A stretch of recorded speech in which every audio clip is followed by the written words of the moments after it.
করে দাঁড়িয়ে তুই সরকারে থাকবি আর আমরা বিচার চাইতে আমাদেরকে পিটিয়ে রক্তাক্ত করবি। আমরা শেষ থেকে ছাড়বো ইনশাআল্লাহ। আমরা শাহবাগ এসেছি, আমরা এখানে অবস্থান নিব, আমরা এখানে অবস্থান নিচ্ছি।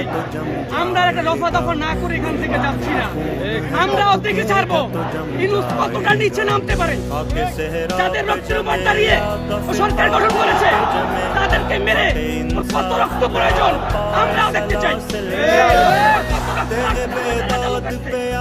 আগামীকালকে লক্ষ লক্ষ লোক নামবে, ইউনূসের কত রক্ত প্রয়োজন আমরা দেখতে চাই। আমরা জুলাইতে স্লোগান দিয়েছিলাম বুকের ভিতর অনেক জল, বুক পেতেছি গুলি কর। আমরা এখন আবার বুক পেতেছি, ইউনূসের কত বুলেট আছে। শাহবাগে আমরা দাঁড়িয়েছি, মাসুদকে বলতে চাই তোর কত বুলেট আছে নিয়ে শাহবাগে আয়। আমরা এখানে আছি, আমাদের একজন ভাই এখান থেকে লড়বে না। হত্যার বিচার হতে হবে।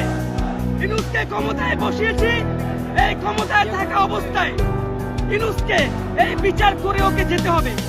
আগামী কালকের ভিতরে অলরেডি আমাদের আমরা মিডিয়ার মাধ্যমে দেশবাসীর কাছে আহ্বান জানাবো, আপনারা সবাই আমাদের ন্যায্য দাবিতে সবাই একত্রিত হয়ে আমরা রাস্তা নেমে আসবো।